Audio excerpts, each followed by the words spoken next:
Thank you guys all for coming out to a panel about success. You'll all be very successful. That's a good line. This is not a presentation-based panel, it's a discussion-based panel, so you won't have to look at anything behind everyone. Just stare at the people who are speaking, and never at me. So most of you know by now, since I talked for 20 minutes at length earlier, my name is Justin Kanacki. I'm one of the organizers of Podcamp Pittsburgh. I've also been a video podcast producer for, I'm going into my 6th year now. Doing a web-based sitcom called Something to Be Desired, which is the internet's longest-running serialized show at this point. What's it called? Something to Be Desired.com. And as a result, somebody asked me to moderate this panel on success because I've been basically creating web media longer than web media has been known as web media.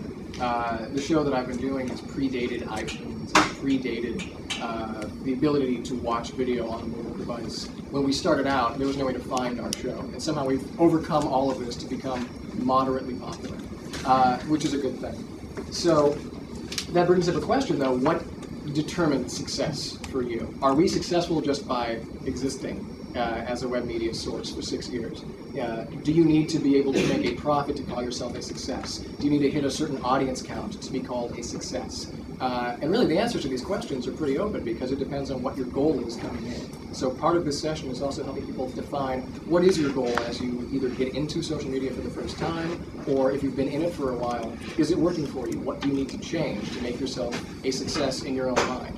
And I think one of the biggest problems people run into is they compare themselves to others a little too often in web media. You start to think, well, I have X amount of viewers or listeners or readers, and this person has more, so they must be more successful. That's a lie. Because what if your listeners or viewers or readers are more valuable to you or your business or your brand? If you only have hundreds of listeners, if you only have a couple thousand readers, I say only in quotes, that's still really, really good. And if the people that you're reaching out to are motivated and activated, and they're listening to what you have to say and they're taking action on your words, then you're far more successful than somebody who has hundreds of thousands of listeners or readers but isn't really motivating anybody to do anything. On the other hand, if you're completely rich and famous, you're probably a success, but are you really accomplishing? So it's a wide open question, and I want to help everybody find their answer. Rich, do you want to grab a seat? You can totally join. Okay. Rich is successful by showing up today. Since Rich is coming and setting up here, I'll make him introduce himself first. We'll just go down the line and introduce everybody who's a part of this panel, and you guys can explain how long you've been doing what you're doing, and if you'd like to give any kind of numbers-ish, what your listenership, readership, audioship, viewership is, you're welcome to, and if not, don't tell them anything. It's fine. They don't need to. Rich? Hi, Rich Westerfield. I'm co-owner of Aldo Coffee. We're a coffee shop. We've been blogging since late 2004, and I know that I've got about 150 folks on FeedBurner right now, and we do probably about 2,000 to 2,200 hits a week on our site. Will? My name is Will Rutherford. I also go by the name DJ Lunchbox. I'm one of the co-hosts of the Wrestling Mayhem show with this guy here. I'm Sorg, Mike Sorg. We've been doing the Wrestling Mayhem show for about over 2.5 years. We started January 2006. We've actually spent to do a live video feed on Blog TV, as well as our audio feed on iTunes, TalkShoe, etc. We have about a very interactive group, and about 20 to 30, upwards of sometimes 60 to 70, depending on who's on the show, people live, not counting the audio downloads that we do. We do a lot of interviews, things like that. We're into our, how many shows? Almost 140? 138. 138. My last count. All right. Doug? I'm Douglas Sturda. Most people know me as the Most Reverend Father Spoon from ShouldIDrinkThat.com. And this here's my co-host. Sick Puppy. Brad Brown's my actual name, but Sick Puppy's more fun. You want to talk about the stats, maybe? Sure. First of all, the tagline for our show is, even if it's crap, we drink it so you don't have to. The main thing we do with our show is we review craft beers. And it's not just something that Butter Miller comes out with. There's over 600 and some beers that we've talked about Same things you could get at 3 Sun Stars and Suds, at D6 Pack Shop. If you want to go to any of the microbreweries around town, that's the kind of beers that we're going to review. Also beers worldwide. We've had them sent in from Turkey, from Italy. Yeah, that's coming eventually.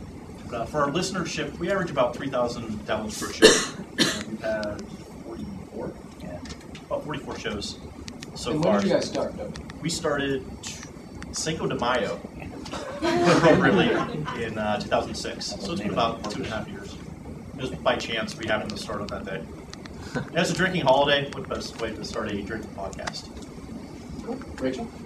I'm Rachel Butera. I run a personal blog at thatnight.net. I was nominated for a 2008 Bloggy Award this year. I've been blogging for about 6 years, and as far as stats go, I'm at about 10 to 12,000 a month. Okay. John? And also Pit Girl. I'm representing Pit Girl. I'm not Pit Girl. John Carmen, I co-produce the G-Spod with my partner and the host DJ G. We are America's second most popular GLBT podcast. The first, Feast of Fools, couldn't be here this weekend, so they called us in. And what's that again? I'm DJ G. I never use my real name, but y'all can call me just G. I hate my real name, so that's why I don't use it. As my partner of 7 years said, we started this show about 3 years ago to be something different from all the other gay shows that were out there that talk about how fabulous they are and what Cher is doing and wearing on the runway. We also do and feature a lot of new and upcoming artists in interviews and play a lot of pod-safe music. We're known as a variety show, and our tagline is, we are America's real gay podcast radio show. You guys want to divulge numbers, or is that top secret? We have a lot. We get a lot, and we don't like to talk about it other than that. Understood. Second place is a safe place to be. Yeah. Chris? So I wanted to go see, like, active real time what my numbers were, because I figured that would be good. The feed burner looks a little broken. It is. Yeah, and Technorati broke yesterday. Technorati said it can't find my blog. This is a good time to be Chris Brogan, or a bad time to be a blogger, I guess.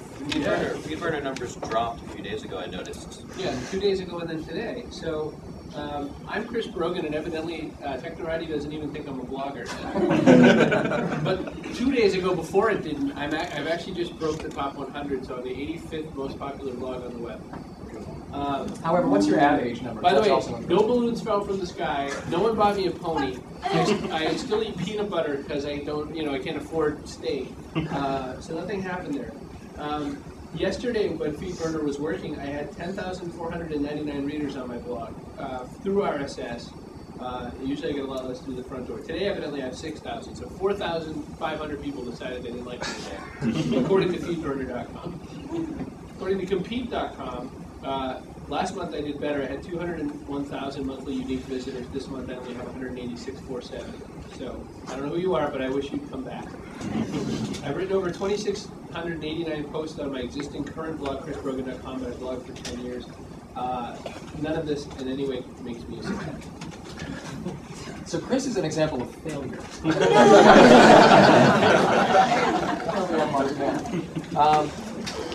So, when we're getting into the discussion of success, it all sort of comes back to what was your goal in the first place? You might think that Chris is a success simply by numbers, because I think Chris has more numbers than everybody else on the panel, yet is somebody else on the panel actually doing more with their listeners or viewers? Well, that would probably make them far more successful than Chris. We'll make them all wrestle at the end and find out.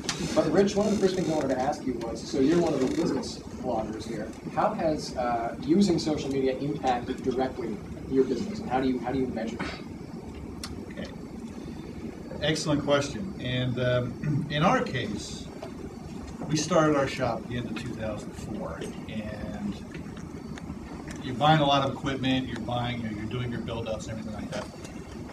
We figured we wanted to do something as cheaply as possible, but still effective. I had been a blogger for a couple of years beforehand personally, so we set up our Typepad, and that was just going to be our web presence. It was just strictly going to be a blog. And you can design a lot of features. It's not perfect, but it's certainly doable. And what we found, especially during the first year of doing this, was that because of what we were writing about, specific topics of coffee and quality of coffee, we had a national reach. In other words, Google is very friendly to blogs, and that's probably the most important thing if you're a small business. They always say if you want to compete against the big businesses, write a blog, because Google's like the great equalizer. So what was interesting about that was that about a year and a half later, Post-Gazette writes an article saying that who are these guys? They've got a blog. We've heard about them in Seattle. We've heard about them in Kansas City. We've heard about them in Wisconsin. We didn't know that they were in Pittsburgh. And at that point, people start taking notice. Say, hey, well, if these guys are nationally known, and we're just one little shop in Mount Lebanon, okay, then we ought to pay attention to them. And at that point, the first year was kind of slow, very provincial, sort of Pittsburgh, new guys. We're going to wait and see if they can survive it a year before we're going to go and buy a cup of coffee. And then that second year, things really started to take off. And since then, we've started adding on stuff, and things you'll hear about here, Twitters, and haven't done a podcast yet, but some other interesting things that we do with it. And we found out that we don't need a website. We just don't need a website. The blog works perfectly, and it costs me $12 a month. Now, can you measure how many customers are coming into your store based upon having read the blog? Do you get that kind of feedback? Like, is there an actual metric that you use to say this post works better than this post or something? It's not as precise as you'd like. It's kind of touchy-feely. You learn by experience. The comments that we get back on certain posts tells us what people are reading. And in our case, unfortunately, people aren't reading about coffee. They like to read about local news, and they like to read about other stuff. I'll give you a really good example. It just happened to me. I wrote a post called "There's No Such Thing as Panini Bread." It's got nothing to do with coffee. It's got to do with the way people mismangle the Italian language and other things. So it was a post strictly about how you can make panini on any bread you want. It's the number one. If you search Google for panini bread, it's the number one post, and that's a big hit. And Tuesday, somebody hit us on StumbleUpon, which is another referral site. And the next day, I got 800 hits just for that one post. And so people actually started asking us questions about things unrelated to coffee. We could steer them to other areas, but you do have a certain number of customers that want to play with you. They do the comments, they read the posts, they come in, they comment on the blog and whatnot. And then you've got a whole other silent majority that you only hear from them when you haven't posted anything for 4 days. But otherwise they don't comment. So we know that it works, but it's real hard to because at our level we're not real stats geeks. We can get that way if we wanted to, but at this point, just being a local business, it's not something we really pay that much attention to. So speaking about comments, though, comments are a way that a lot of people tend to gauge the success of their brand or of their media. If you're just putting something out there and nobody's talking about it, you start to think, well, nobody's listening, I'm not really connecting with anybody. But all of a sudden you get one comment and it validates your entire existence. Rachel, I wanted to ask you about the blog you wrote. How did that impact your readership and the amount of comments you were getting before and after? Actually, it's pretty interesting because right after the bloggies, my readership, it just went skyrocketed. I was at about 30,000 a month, hits a month, during like the months leading up and for maybe like a month or two after. But the thing I noticed was once all of these people started coming to my website, the kind of centralized community I had there before where I was getting 18 to 25 comments on a post, my comments went down and I was getting like maybe 5 or 6. So it was like once all this traffic started coming in, my usual commenters, hopefully I know they still read, but they weren't commenting as much. Is that because they perceived that you had suddenly, quote unquote, made it? Like you weren't a personal brand to them anymore? I don't know, I haven't talked to all of them, but I guess track them down. I guess it was just that they felt like I wasn't writing for them anymore, as I had been for the past 4 or 5 years. And suddenly I was just writing for this huge audience of which I was nominated for awards and people thought I was good at something, I don't know. But it kind of just drove my regular kind of close-knit readers kind of under the rug. So what most of us would consider to be success in terms of an increase in readership actually ended up denting your brand temporarily. Yeah. Have they come back? Have you noticed the comments expanding now since the media press is that thing? Yes, they have. But for a while there, it was really, my readership was great, but the comments were down. And which is surprising for me because when I first log on to the blog, it's a terrible thing to do, but I see how many comments they're getting. Mm-hmm. And it's really a bad way to gauge because it really, it's not a good indicator for your popularity, in my opinion. That's true. I mean, nobody's forcing anybody to comment. You might read a post and think, this is the greatest thing I ever read. Are you going to actually log in and say, this is the greatest thing I ever read? No, you're probably not. You're going to actually pass it along to somebody else. You might see an increase in readership that way, but you won't actually know the person was amazed by what you wrote unless they take the time. And who sends that many fan letters? Not that many people. John and G, I know that you guys started out with your show where you had to go out and approach artists to be on the show, and that has completely changed. Can you guys talk about that? Yeah, well, actually, I'd like to mention comments first before we talk about that, which is we don't get many comments in our show, and it has to do with demographic. Based on the email that we do get, we get a lot of email, direct email. We tend to have an over 35, not incredibly tech-savvy crowd. So they either don't know about commenting or how to comment or feel more comfortable emailing.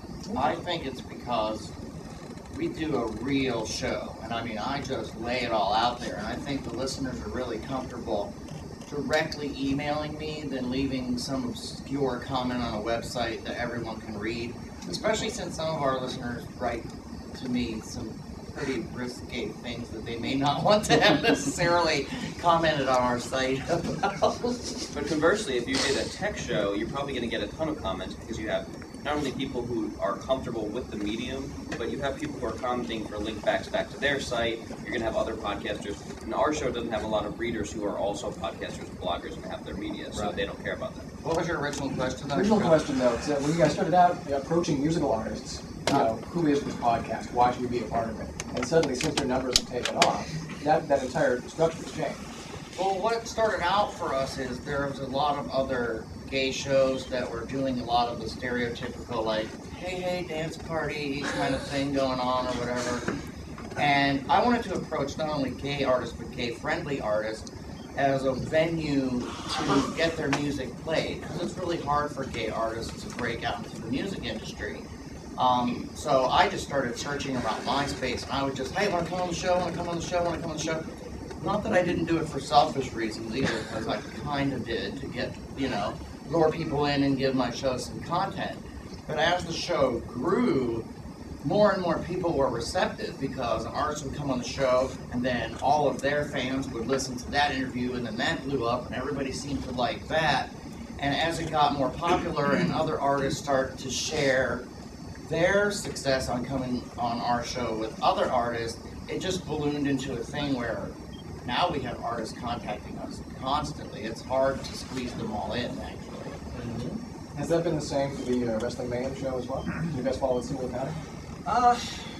We've just started having people come to us about interviews. There's mostly because we're involved with the local independent scene and a lot of the networking with that. I've actually started working on the local Fed's website, IWCWrestling.com, helping us boost that up.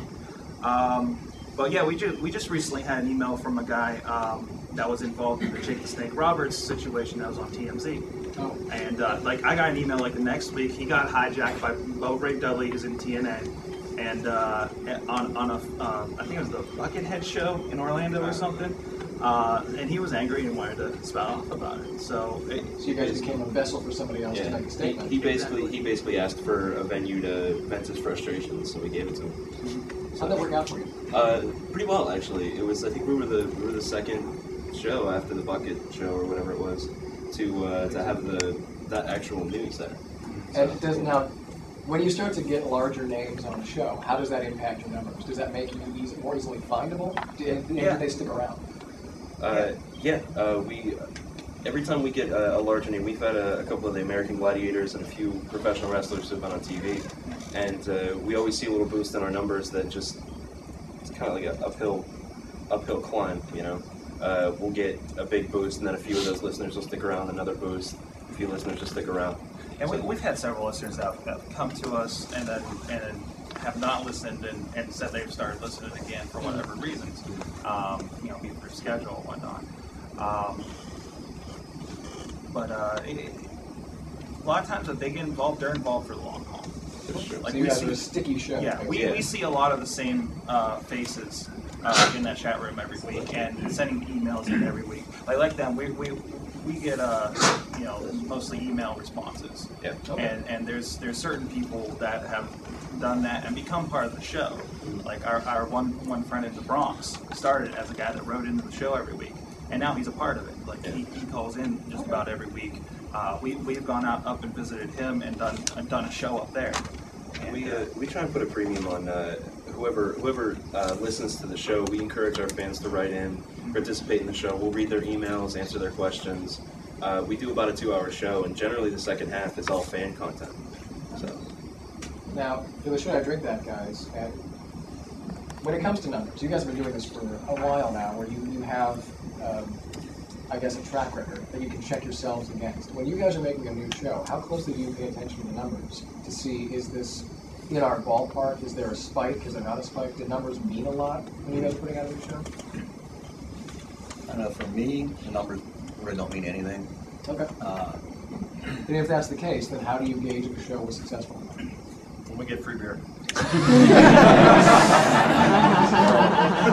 One thing that's just started happening this year really is a lot of breweries are contacting us, without us even interjecting ourselves into their world. So We've been to me, invited. that's a huge gauge of success. Oh, yeah, absolutely. We've been invited for brewery tours because they want us to help, specifically Erie Brewing. Mm-hmm. They were getting ready to release a new line of beers, and they said, "Hey, if you guys can come up here, we'll give you a tour of the place, sample the beers, let us know what you think." And then they ended up being the sponsor last night for the And that meet was and very greet. good beer. Yeah, really. So, and as you guys can see, most of these shows were around for about a good year and a half, 2 years. I mean, you guys have all been around for 2+ years. Yeah. Before you can really start to see that there was enough traction there that outsiders would look at this and say, here's a show we can trust. Here's a show that is proven commodity, where it's not going to be hit or miss, it's not going to be gone for a couple months and then come back at random. There's a reliability effect involved with becoming successful, where if you start out, you think you're going to get an overnight success and it doesn't happen, stick it out. Keep working at it and improving what it is that you're doing, because over time, none of these shows started out being the show that they are right now. They've refined it. They figured out what their mistakes were. They've cleaned up a few things here and there, and they've added a few elements here and there. And they've grown into something that people will actually trust and return to on a regular basis. Chris, you have a totally different kind of success, I think, in the fact that you get a huge amount of readership, a huge amount of comments, but you actually now have the ability to motivate people to take action and do things. You're at the stage now where when Chris Brogan says something, the entire Twitter universe listens and they do whatever it is you're telling them to do, which is kind of a bizarre power. Can you talk about how success has changed you? Oh, that's a whole different question. Can we bring up Twitter and you can do it? Ask everyone to do it. I already was, and Kat called me out on it, but I see you back there. So no, I was asking a question because I was a little taken aback by this little stats thing, and a little frustrated because if you put your faith in the numbers, because the numbers are going to show some kind of third-party validation, then the numbers can get ripped out from under you. Is what I was just thinking, and it was, but. So I'm on the Ad Age Power 150, and I didn't even know what that was. Advertising Age ranks these blogs by this crazy bunch of numbers and says, this is who you should go pay attention to.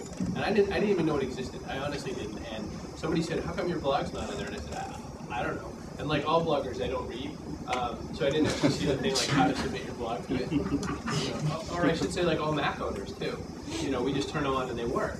So I submitted it, and I was like, I made number 35 just upon submitting, and then like a month or two later, I'm in the top 10.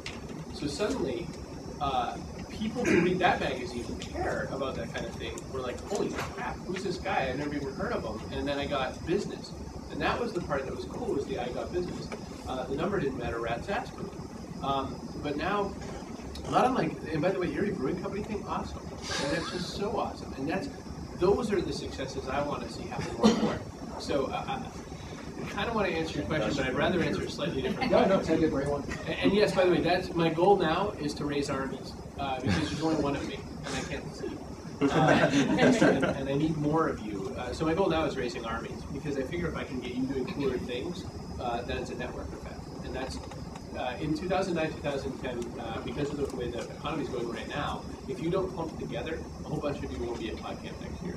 Sorry, not in that capacity, because it'll seem like it was a good idea, but you had to pay the bills. So that's the negative thing I'll say. I started a dad blog a month ago, and what I decided to do is I was going to get 5 or 6 dads, and we were just going to talk about dad things. And I wanted to see, could I make a community? Could I make a profitable community? And could I make something that had some kind of traction? A month later, I only still have like about 200 or so RSS subscribers, but I have 49 dad authors, and I get 6 or 7 new ones a day. Turns out there was like this accidental thing where all dads seem to want to blog just a little bit, and if there's 49 of us, if we only blog once or twice a month, that's still 2 posts a day. Within less than 12 days of doing that, companies flipped over the walls and started throwing us stuff. Would you like the new Leapster? Would you like the new whatever? Do you want to see a preview of Madden 20 or something? You know, it's ridiculous, the stuff that they're throwing at us, because it turns out there wasn't, I mean, there's lots of little dad blogs in the water. There wasn't a group dad blog. So success also happens in solving a need that maybe wasn't your original passion.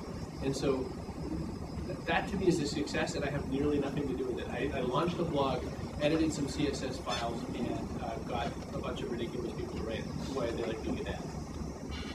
Now, the one thing that you touched on too, I think a little bit, was fallacy of numbers and not always trusting the numbers. I can talk about this as a guy who's been producing video for a while. You know, when we started out, we had to go and almost bring people in one by one to watch the show because there was no search mechanism to find the show that we're doing. Now we're at a stage where both Yahoo and YouTube have been front-paging our episodes every time they come out. And you would think, well, wow, getting on the front page of Yahoo or YouTube must be a huge benefit to you. It makes me sleep better at night to know somebody liked me, and that was nice. But for our average episode now on a YouTube, we'll get upwards of 30,000 viewers to watch the episode, which is fabulous. Out of that, we get maybe 3 comments. 2 of them are, I hate you. The interesting thing about it is, if you look at the actual numbers on our website itself, where all the archives are stored, those numbers really haven't spiked at all, despite the YouTube and the Yahoo exposure. And that's because people are seeing our media wherever they find it. They're finding it on a Vidler or on a YouTube, and they'll watch it there once, and they're not really engaging to take that next step to become part of that community. So there's a disconnect there. It's almost like getting big on YouTube ends up being more pain in the ass than it does getting big on your own site and bringing people into your community. When we were nominated for a Yahoo Video Award earlier this year, we were one of the 5 finalists for Best Web Series. Yay to us. The way they set this up on Yahoo, they actually did such a bad design. I'm sorry, Yahoo. They did such a bad design of the contest site itself that you couldn't get to any of our other media except for the clip they were showing. There wasn't even a link out to our website, if I recall. So you would just see this one clip and go, what is this? What is the show? And they would leave it alone. So it's like getting nominated for an Academy Award in a foreign language. It doesn't do you any good whatsoever. So we get a lot of this benefit, and you can put it on a resume and say, we were nominated for such and such. Has it really impacted me? Am I driving a nicer car yet? No. You should see my car. But the point is, it validates you and makes you keep going and producing what you're doing, so you can say, well, something's working, and now I know that I'm reaching a larger audience. The next step is, how do I actually hook them in and keep them around for the long haul? A lot of these shows have been really successful at it, and I think the advice they've had to give so far has been really valuable. I'd like to throw it out to questions from the audience now, and have you guys ask them what you need to know about how to make yourselves successful as you get started or continue doing what you're doing. So anybody have a question? Oh my God, hands. Pink shirt. I'm going with pink shirt first. Okay. Chris, I was wondering, with your this dad site, and all of a sudden people started coming to you, with products and stuff like that. How do you think they found you? How do you think that happened? Well, so I'm fortunate enough to have already a reasonably successful blog and a really big following in Twitter. So that I have a platform. And so that's a really good point. I kind of skipped that step. Madonna didn't just show up one day and suddenly, say, I think I'll be in movies and launch a perfume line. Working towards building a platform helps get other projects going, and so I could do that. But what I also did, especially in blogging and especially in media making, there's 2 things that we sometimes don't do. One is we don't think of it, with a business mind. We don't say what would be an end business goal to this product.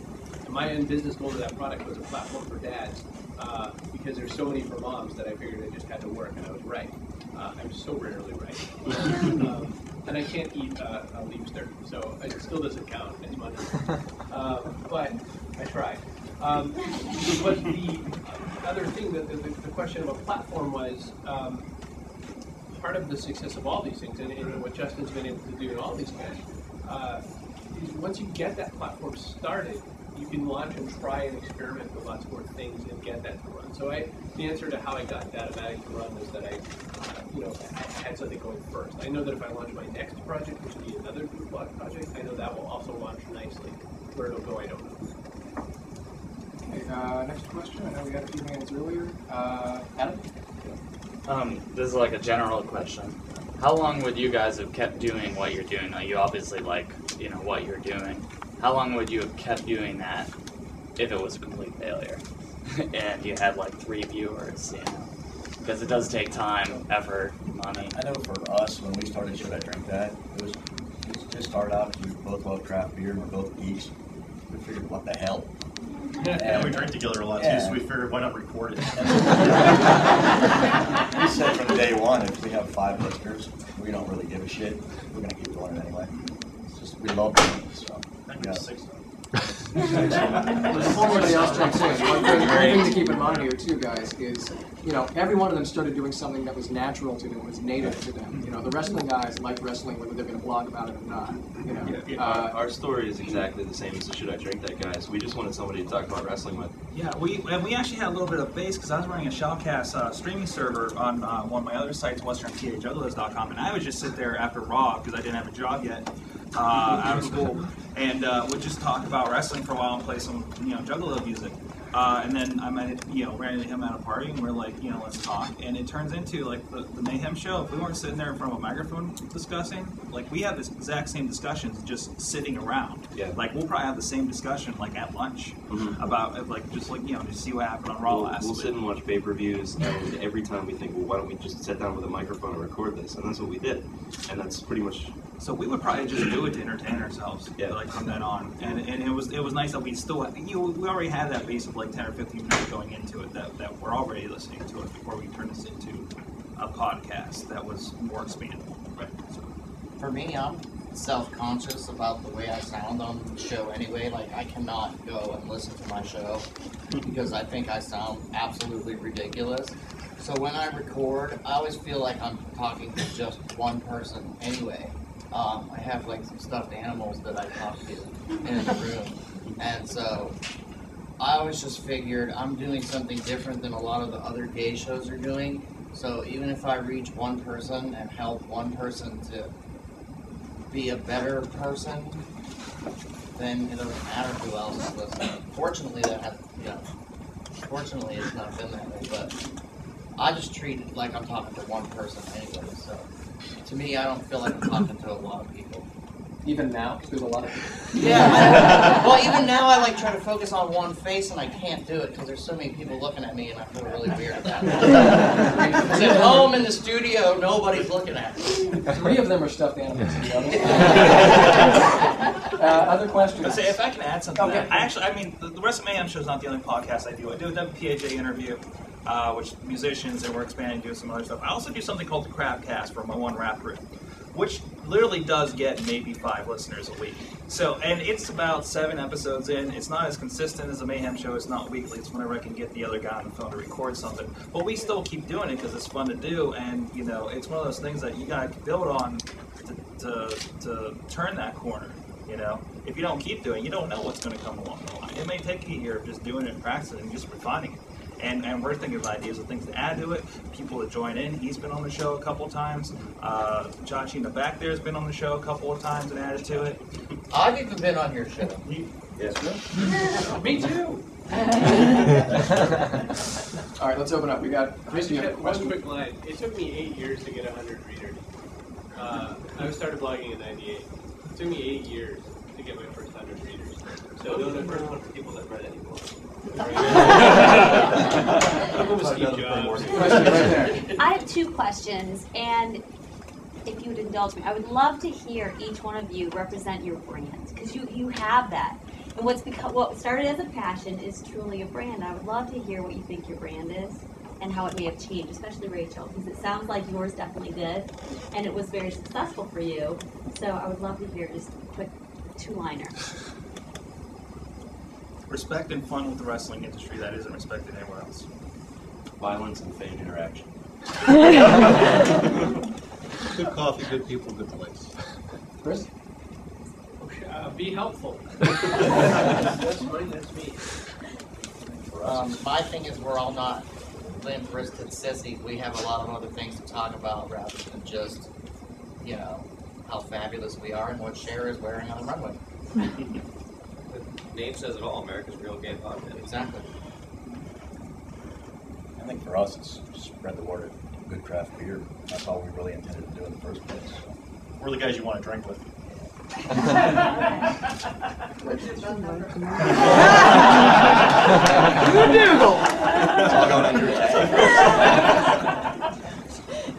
would say I'd like to, when I first started blogging, it was kind of like a daily journal, like here's what I did today.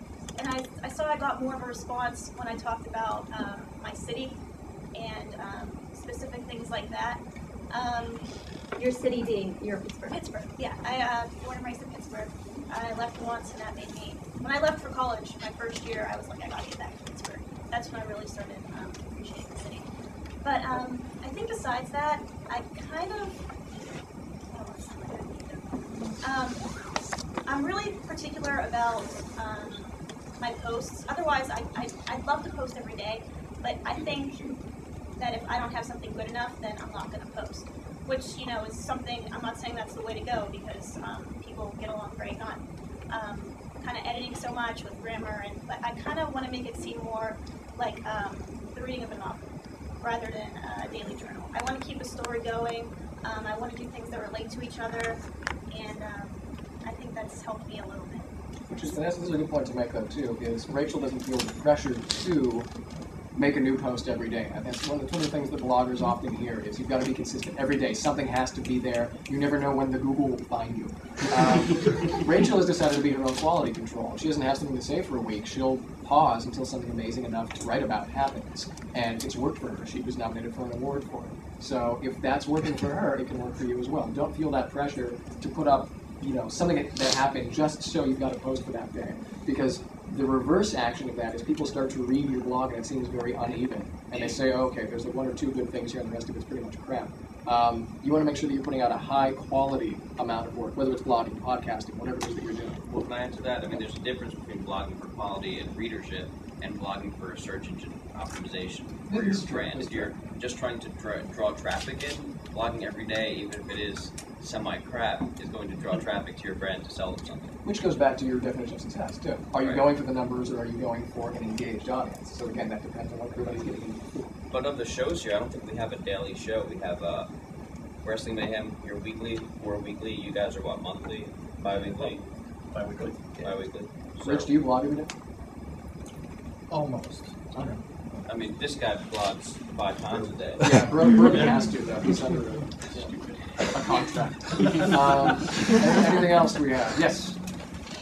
I kind of got a strange impression, like between your comments and the Mayhem guys' comments, Okay. where, as you know, I'm a big fan of both of your products, or I don't know if we call it product. I'll call it product. That's out on the internet, and both entities are very entertaining to me, and I anticipate it each time it comes out. And I kind of get the impression from the comments that you guys are having fun. And I just want to tell you guys, don't worry about getting famous wrestlers on your show. The independent guys are more entertaining. Oh, definitely. I somehow still get a little bit of feeling of dismay from you. It's actually self-loathing and hatred. I mean, you're getting monster viewership, but I just get an impression from you that there's something a little bit more than that you're wanting. Well, and that goes, again, that would go back to my original goal of what is the end goal for the show. And the funny thing about it, that I can admit to in front of these strangers, is I never did set a goal going in. So since I didn't have a goal, I just started experimenting. You know, again, doing this so long ago, I said, well, can we make this sustainable? Can we just do a web series and see if it will stick for a while? The only thing I ever set out for myself was, can we keep it going? I've never actually said, what's my viewership limit, or do I need to get sponsors, or what numbers will make me feel validated in the eyes of somebody else. So because I've never determined that for myself, I could probably get 1 million viewers and still feel as though I'm a fuck up. So based upon that, I don't understand. Exactly, me either. But the fact is, if I don't sit down at some point and say, well, here's my black and white reason for why I'm doing the show, I'll never officially know if the show is working or not. It'll still be online, and that's great. But as you guys can see, these guys are doing it because they love it. I like the process and the creativity that goes into making our show, and I feel like we're always blazing new trails and answering phones in front of an audience.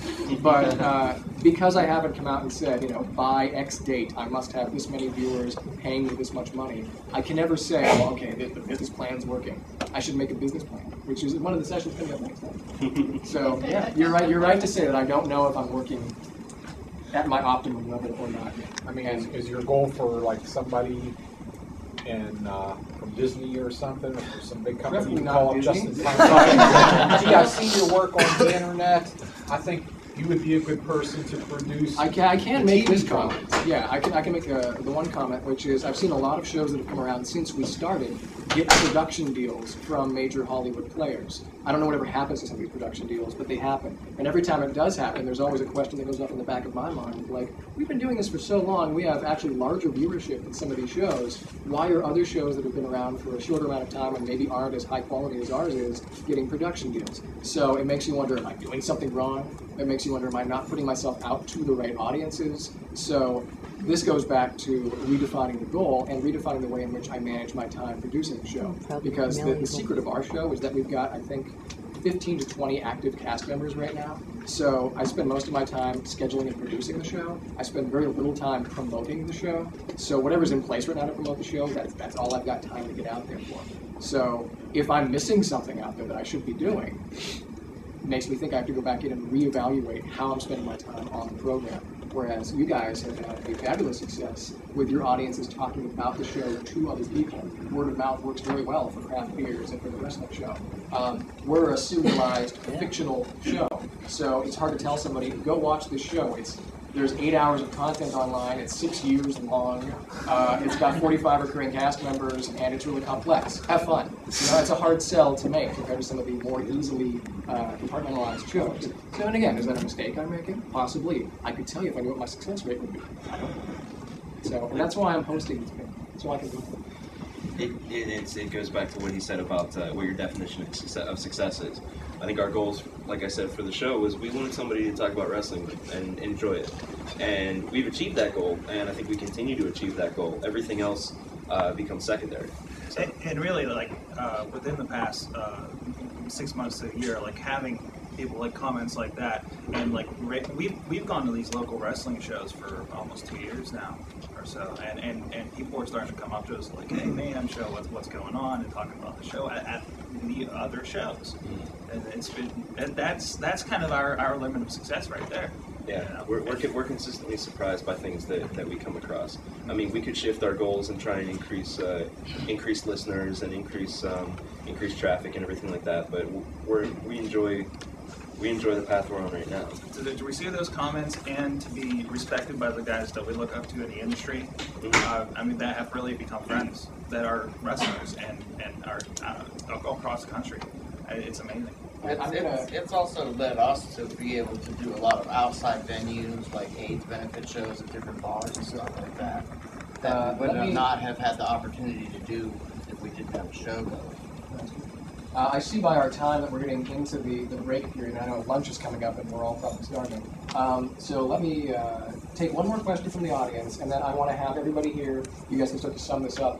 What's one thing you would advise people to keep in mind when gauging their own success? So think about that amongst yourselves. And then questions, I've got you right here. Sure. Some, but not all of you are very community-based podcasts. You rely on feedback from your community and from your fans to add content to your show. Now, around here, around the building, you see today and last night at the meet and greet, a lot of people have their business cards for their shows. What other way have you used to not necessarily build a brand, but to build a community of people who you take input from and therefore produce content for that person and continually feed off of each other. Can I Create be a better first? product. Yeah, Chris and G, you guys can fight. I can just say really simply that like I said before, I wanted to do a show because I'm gay. I didn't want to do a gay show, but because I'm gay, I didn't want to not do a gay show. But I wanted to give something back to the gay community and something to the straight community, because our show isn't necessarily just for gay people because it's by gay people. I wanted to give something back that shows that we're more than just this one thing that people think we are. And in that, I feel that we were able to reach a lot. I mean, I have husbands and wives who listen to our show together at breakfast time. Yeah, I know, it's weird. And so for me, I guess that's a bigger goal for me, because it's a gay show, but it's not a gay show, but it is, but it isn't. And it's harder for a gay show because we're branded gay, we only get, people are like, oh, I can't listen to that show because I'm not gay, or I wouldn't be able to relate to whatever they're talking about. So how do you build that community though? How does that, what I have sex with everybody. Chris, you've had your hand in the I have air. a slightly different answer than G. We haven't had sex yet. My answer is make your community the stars. My answer is empower them, equip them, give them all the love you can possibly give, and don't be so big on yourself. Make them the gods, and then, strangely, they like hanging out with you. And Chris does a really good job. If you guys haven't read his blog, Chris does a good job of actually building a community in his comments section, where he'll go back in and comment back to the commenters, and then if somebody has said something that's really provocative, he will cite their comment as he writes another blog post about it. So he's giving credit where credit is due. He's not saying, I had this great idea. It's this person who reads me and respects me had this great idea. I'd like to talk back about it. So Chris doesn't just keep the spotlight on himself. In fact, he tends to shine it out on everybody else more often than not. Anybody else have any... keep trying new stuff early. Like new things keep coming up, like the Twitters and the Facebooks and the MySpaces, and we're starting to utilize those more and more. Like originally we did all of our messaging in a fan mail through the MySpace, and that's moved on. It's like, get that dedicated email address and everything. And trying new things. Like you don't know what the next Twitter is going to be. That's just going to explode and be a new way for people to connect with you. We're a business, and we make, we have a brick and mortar, and we're for profit. But we recommend other places that are good. And in Pittsburgh, and not just in coffee, but not. And people start saying, "Well, hey, it's like it was nice of you to say that. What's wrong with you?" Yeah. and a lot of other bloggers who do business are very reluctant to do that. But if you open it up and you say, okay, we're not just a business, we're people, we like other things besides just what we serve. It matters, it makes a big difference. There are forums I'm on, like Chowhound and other things that deal with food, and we actually build business that way to a certain extent, because people understand what our tastes are like, and they say, well, if you like this, then this coffee must be pretty good. So it's just one of those things that we just keep expanding on, not just on our blog, but on other people's blogs, other forums, and whatnot. Talking about. And the thing you guys are noticing too here is there's a lot of personality involved. They're not just preaching their brand concept, they're preaching who they are as people, and their listeners and readers and viewers connect with them as individuals rather than, oh, I'm talking to this brand. It's not like you're just talking to Aldo Coffee, you're actually talking to Rich when you read something that he's written. So don't be afraid to put the personality into what you're doing. It doesn't have to be all about your corporate message or your goal or your charity at all times. People really want to engage with other humans, not with other brands per se. One thing that we found out too is if you give away a lot of free stuff, people are going to talk to you. So we've made it a point that every show we give away at least one thing. We've given away packages to beer festivals. We had one over the summer where we actually gave someone a trip to Erie. Well, we gave them the trip to Erie, but also they had free room. First prize. They had free beer. They had free beer from Erie Brewing. They had a free place to stay at the Avalon Hotel. A bunch of T-shirts and swag. Baseball game. We gave them tickets to a baseball game right behind home plate. We got them dinner at one of the other breweries that were up there. So our big thing is we want to push Western Pennsylvania, specifically Pittsburgh. we really want everyone to realize that Western Pennsylvania's got a lot of great things to it, not just craft beer. When we talk about stuff that we go to around here, we go to concerts, if we go to restaurants, if we like something, if we don't like something. And who won, by the way? That was interesting. A couple from Virginia Beach. They actually drove up for it. Exactly. So, and she didn't tell her boyfriend that he won.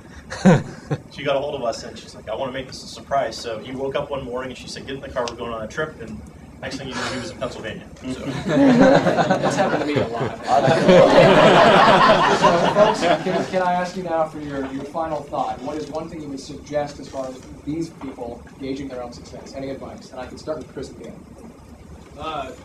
For gauging your own success? I'm not prepared to answer that. I'll start with Rich on this.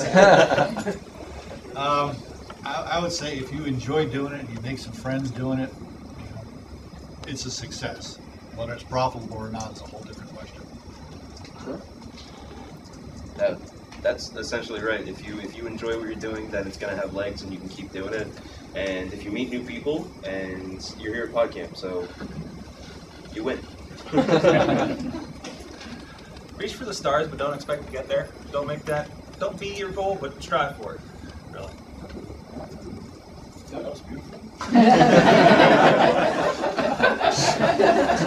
Our big thing is, as long as you're having fun.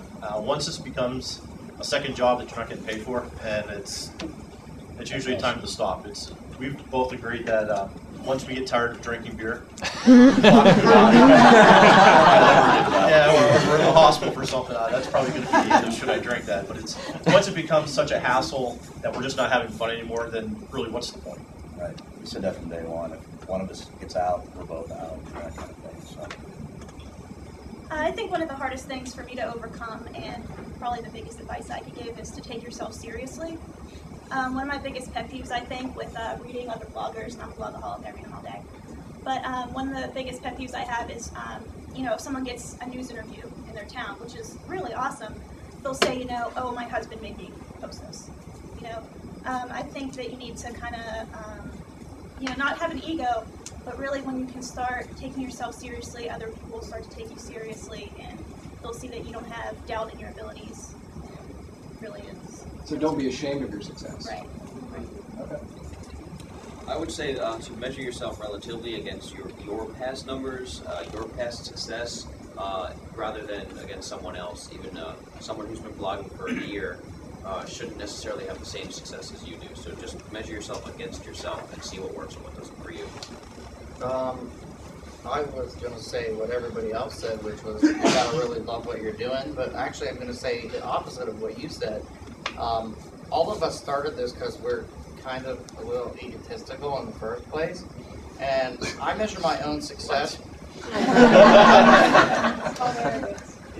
I measure my own success by how much I get in. I already know that I love my show and I do it every week, regardless of what happens, or regardless if I think it sucks or not. It's how much of myself I put into it.